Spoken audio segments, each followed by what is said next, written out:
Hello दोस्तों हमारी app Vishnu economics school के स्टोर में इकोनॉमिक्स और कॉमर्स सब्जेक्ट से रिलेटेड 250 से अधिक कोर्स हैं। तो दोस्तों अगर आप यूजी में हो या पीजी में हो या आप यूपीएससी की तैयारी कर रहे हो या आपके पास यूजीसी नेट है या आप पीजीटी की तैयारी कर रहे हो या किसी और कंपटीशन की तैयारी कर रहे हो जहाँ पर इकोनॉमिक्स और कॉमर्स सब्जेक्ट है, तो आपके लिए हमारे पास कोर्स है।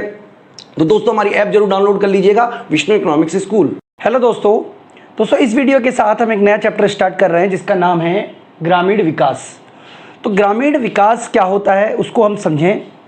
इसके अलावा हम इस पूरे के पूरे टॉपिक में आपको कृषि शाख का प्रकार भी बताएंगे। तो बच्चों ये जो टॉपिक है ये दो आप कह सकते हो कोर्सेज में आ सकता है। एक तो कृषि वाले चैप्टर में भी आ सकता है और दूसरा ग्रामीण विकास में भी आ सकता है। तो फिलहाल हम इसको ग्रामीण विकास वाले टॉपिक में डाल रहे हैं और जिस वाले कोर्स में ग्रामीण विकास नहीं होगा वहाँ हम इसको एग्रीकल्चर में ही डालेंगे। तो बच्चों मैं आपको बता देता हूँ कि ग्रामीण विकास का क्या अर्थ है। तो ग्रामीण विकास का अर्थ होता है कि ग्रामीण विकास से आशय ग्रामीण क्षेत्रों के सामाजिक एवं आर्थिक समृद्धि के लिए नियोजित कार्यविधि से है।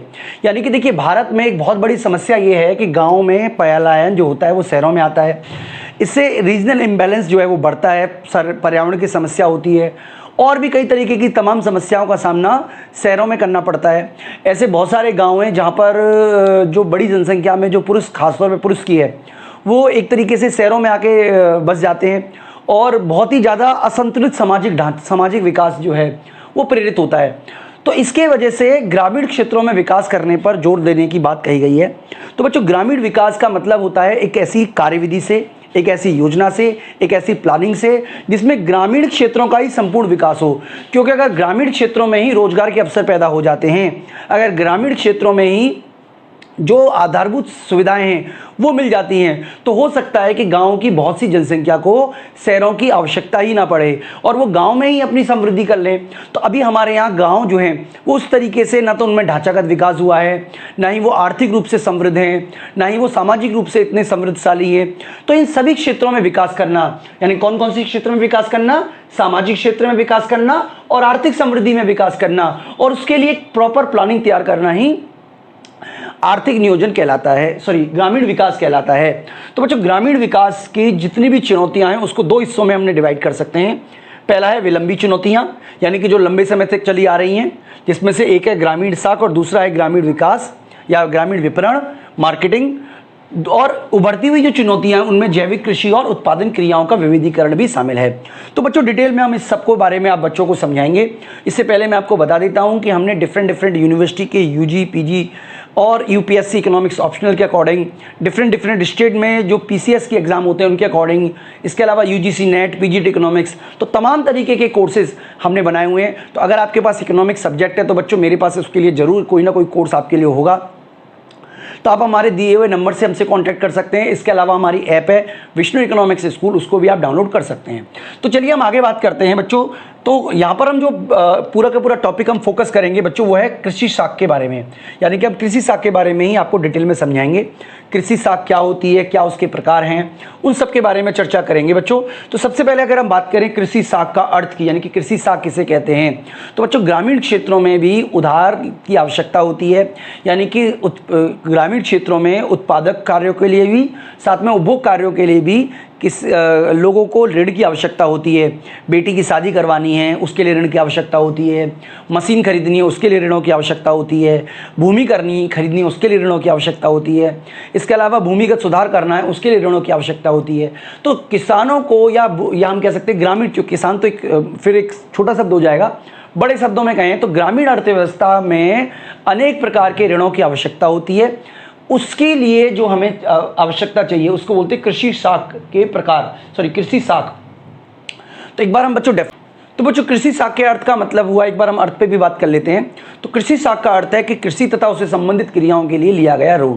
तो बच्चों कई प्रकार के ऋण होते हैं, कई प्रकार की शाख होती है, उसको हम दो हिस्सों में डिवाइड कर सकते हैं, समय अवधि के आधार पर और उद्देश्य के आधार पर। यानी कि दो हिस्सों में हमने डिवाइड कर दिया है, एक तो समय के आधार पर, टाइम पीरियड के आधार पर, और उद्देश्य के आधार पर। तो बात करें बच्चों समय पीरियड के आधार पर, तो पहला जो है वो है अल्पकालीन ऋण। अल्पकालीन ऋण का मतलब ये वो ऋण होते हैं बच्चों जो 15 महीने से कम समय अवधि के लिए चाहिए होते हैं, जिसमें खासतौर पे बीज खरीदना, खाद, ये सब चीज़ें शामिल हैं। यानी कि बहुत ही शॉर्ट टर्म के लिए लोन होते हैं। इसके अलावा बच्चों मध्यकालीन ऋण होता है, इसकी अवधि 5 साल तक की होती है। और ये जो ऋण है ये आमतौर पर भूमि में कोई मान लीजिए विकास कार्य कराना है, कोई मेड़ बनानी है, बाउंड्री खिंचानी है भूमि की, इसके अलावा कोई यंत्र खरीदना है, उस सब के लिए ये होता है। 5 साल से अधिक अवधि के लिए जो ऋण होता है और ये 20 साल तक जाता है, इसको हम बोलते हैं दीर्घकालीन ऋण। इसमें आमतौर पर ज़मीन खरीदना, कुआं खुदवाना, ये सारे के सारे जो आवश्यकताएं होती है, इसके लिए बड़े अमाउंट में लोन की आवश्यकता होती है, तो इसको बच्चों कृषि ऋण बोलते हैं। तो बच्चों भारत में कृषि ऋणग्रस्तता एक बहुत बड़ी समस्या बनी हुई है, उसके बारे में बच्चों हम किसी और वीडियो में बात करेंगे। फिलहाल हम आपको ये बताना चाह रहे हैं कि उद्देश्य के आधार पर हमने कृषि की साख को 3 हिस्सों में डिवाइड कर दिया है। अल्पकालीन ऋण यानी कि छोटे समय के लिए जो लोन लिया जाता है, बहुत ही छोटे समय के लिए, मध्यकालीन ऋण यानी कि थोड़े से बड़े काल के लिए, और दीर्घकालीन ऋण यानी कि बहुत ही लंबे समय के लिए जो ऋण लिया जाता है, इसको बोलते हैं बच्चों हम समय अवधि के आधार पर ऋण। इसके अलावा एक उद्देश्य के आधार पर भी ऋण होता है। उद्देश्य के आधार पर ऋण को हम कई हिस्सों में डिवाइड कर सकते हैं, जैसे उत्पादक ऋण हो गया, ठीक है बच्चों। उत्पादक ऋण के अलावा उपभोक्ता ऋण हो गया, उत्पादक ऋण, उपभोक्ता ऋण। इसके अलावा उत्पादक ऋण मतलब जो उत्पादक कार्यों में चाहिए, मशीन खरीदनी है, कोई कलपुर्जा खरीदना है, मेड़ बनानी है। उपभोक्ता ऋण मान लीजिए टीवी खरीदना है, शादी करवानी है, ठीक है। इसके अलावा कोई और ऐसा त्यौहार है जिसके लिए जो सामाजिक ज़रूरतों को पूरा करने के लिए लोन की आवश्यकता पड़ गई, तो इसको बोलते हैं बच्चों हम एक तरीके से उद्देश्य के आधार पर ऋण। इसके अलावा अगर हम बात करें कृषि साख के स्रोत की, तो बच्चों भारत में कृषि साख के अनेक स्रोत हैं। इनको 2 हिस्सों में फिर से डिवाइड कर सकते हैं हम। एक तो संस्थागत स्रोत हैं और दूसरा गैर संस्थागत स्रोत हैं। तो बच्चों गैर संस्थागत स्रोतों में उन स्रोतों को शामिल किया जाता है जिनका एक तरीके से कोई रिकॉग्नाइज नहीं है, ना ही वो किसी अधिनियम के अंतर्गत आते हैं। तो ये आमतौर पर भारत में आज़ादी के बाद से ही जो ऋण है वो गैर संस्थागत स्रोतों से ही लिया जाता था। गैर संस्थागत स्रोतों से ऋण लेने की सबसे मुख्य वजह यह है बच्चों कि ये बहुत आसानी से और बिना किसी कागजी कार्रवाई के मिल जाता था। लेकिन यही जो ऋण है गैर संस्थागत स्रोत हैं, इनकी वजह से ही किसानों का पर्याप्त मात्रा में शोषण हुआ। आप कह सकते हो कि इन्होंने किसानों को शोषण करने में किसी भी प्रकार की कमी नहीं छोड़ी। इसीलिए सरकार ने बैंकों का राष्ट्रीयकरण किया और कई तरीके की संस्थाएं खोली ताकि किसान जो हैं वो अधिक से अधिक लोन जो है वो वित्तीय संस्थाओं से ले सकें। तो गैर संस्थान स्रोत की बात करें बच्चों, तो इसमें साहूकार और महाजन आते हैं, ठीक है जी। व्यापारी एवं कमीशन एजेंट आते हैं, मित्र और रिश्तेदार आते हैं। इसके अलावा भूमिपति और अन्य लोग आते हैं। तो ये सारे के सारे जो लोग हैं ये ऋण देने का एक तरीका है, ऋण देने का एक जरिया है। तो इसके बारे में बच्चों हम डिटेल में आगे बात करेंगे। फिलहाल हम आपको बता रहे हैं कि गैर संस्थागत स्रोत जो है वो भारत में आज़ादी के बाद से ही एक बहुत ही बड़ा स्रोत रहा है। अगर हम बात करें 1951-52 में, तो ऐसा कहा जाता है कि कुल कृषि साख का लगभग 93.6% गैर संस्थागत स्रोतों के माध्यम से ही पूरा हुआ करता था। बात करें बच्चों अगर हम संस्थागत स्रोतों की, तो ये रजिस्टर्ड होते हैं, यानी कि इंस्टीट्यूशनल है, कोई तरीका है, कोई फॉर्मेशन हुआ है इनका। तो इसमें बच्चों सहकारी समितियां आती हैं, जिसके अंदर कृषि सहकारी समितियां और कृषि एवं ग्रामीण विकास बैंक है। इसके अलावा व्यापारिक बैंक हैं, क्षेत्रीय ग्रामीण बैंक है, भारतीय स्टेट बैंक है और नाबार्ड है। तो बच्चों मैंने इनके ऊपर अलग से वीडियो बनाई हुई है, सहकारी समितियों के ऊपर अलग से वीडियो बनाई हुई है। इसके अलावा क्षेत्रीय ग्रामीण बैंकों के ऊपर अलग से वीडियो बनाई हुई है, नाबार्ड के भी ऊपर अलग से वीडियो बनाई हुई है। तो वो जब मैं इस पूरी की पूरी प्लेलिस्ट बनाऊंगा तो उन वीडियो को मैं ऐड कर दूंगा ताकि आप अच्छी तरीके से कंसेप्ट को समझ सकें। तो नाबार्ड के आपके ऊपर, क्षेत्रीय ग्रामीण बैंक के ऊपर, इसके अलावा सहकारी समितियों के ऊपर आपको अलग अलग वीडियो मिल जाएगी। फिलहाल मैं आपको बता देता हूं बच्चों शॉर्ट में, क्योंकि आपको इस वीडियो के माध्यम से भी मैं शॉर्ट में बताने की कोशिश करूंगा कि क्षेत्रीय ग्रामीण बैंकों की जो स्थापना की गई है वो 2 अक्टूबर 1975 को की गई है। इन जो क्षेत्रीय ग्रामीण बैंक हैं उनका जो उद्देश्य होता है वो होता है लघु और सीमांत किसानों को कृषि और श्रमिकों एवं कामगारों से संबंधित सुविधाएं उपलब्ध कराना। यानी कि ये जो संस्थाएं होती हैं ये छोटे लेवल पर लघु किसानों को, सीमांत किसानों को जो ऋण है उसकी सुविधाएं उपलब्ध कराती हैं बच्चों। इसके अलावा भारतीय स्टेट बैंक है। देखिए भारतीय स्टेट बैंक की स्थापना की गई थी 1955 में, और भारतीय स्टेट बैंक की स्थापना का जो खैर वो तो अलग काम है, मतलब और वो तो व्यवसाय के उद्देश्य से की गई। लेकिन एसबीआई में एक होता है जिसको हम बोलते हैं अंगीकरण कार्यक्रम, ग्राम अंगीकरण कार्यक्रम। ये जो है वो मेनली लोन प्रोवाइड कराने का काम करता है कार्यक्रम। इसके अलावा सहकारी साख समितियों को ऋण उपलब्ध कराती है और किसानों को जो पूंजीगत साधन है उन्हें खरीदने के लिए इसके माध्यम से बच्चों ऋण दिया जाता है। इसके अलावा सहकारी समितियां हैं, वर्तमान में 90% किसानों को इन्हीं जो हैं वो इन सहकारी समितियों के हैं, और ग्रामीण ऋण की जो आवश्यकता है उसका 40% जो हिस्सा है वो सहकारी समितियों के द्वारा ही पूरा किया जाता है।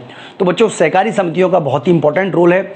इसके अंदर केंद्रीय सहकारी समिति आती हैं, राज्य सहकारी समिति आती हैं, जो केंद्रीय सहकारी समिति जिला स्तर पर और राज्य सहकारी समिति जो हैं वो राज्य स्तर पर। इसके अलावा क्षेत्रीय सहकारी समितियां भी बनाई जाती है। तो इस लेवल पे ये बनाई जाती है बच्चों। डिटेल वीडियो हम आपको जोड़ ही देंगे, ठीक है। इसके अलावा बच्चों सहकारी समितियां हो गई हमारी नाबार्ड है।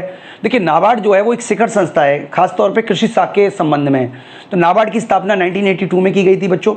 और ये क्या करता है, मुख्य रूप से जो राज्य सहकारी बैंक हैं, भूमि विकास बैंक है, क्षेत्रीय विकास बैंक है या अन्य सभी वित्तीय संस्थाओं को रीफाइनेंसिंग करने का काम करता है। यानी कि डायरेक्ट तो ये लोन नहीं दे रहा है, लेकिन और संस्थाओं के थ्रू ये लोन किसानों तक पहुंचाने का काम करता है, ठीक है बच्चों। तो इसके अलावा ये सारी की सारी चीज़ें हैं बच्चों। इसके अलावा एक और टॉपिक है जो आपको जरूर लर्न करना चाहिए, एग्जाम में कई बार ये क्वेश्चन आ चुका है डिफरेंट जगह पे, किसान क्रेडिट कार्ड के बारे में।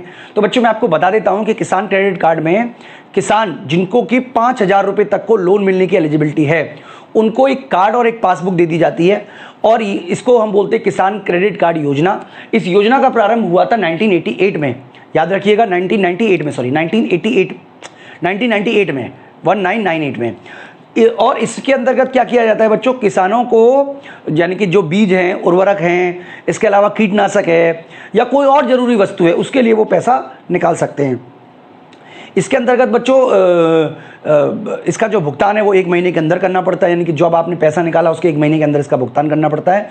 और 2020-21 तक ऐसा कहा जाता है कि लगभग 27.59 मिलियन किसानों को ये कार्ड जो है वो जारी किए जा चुके हैं।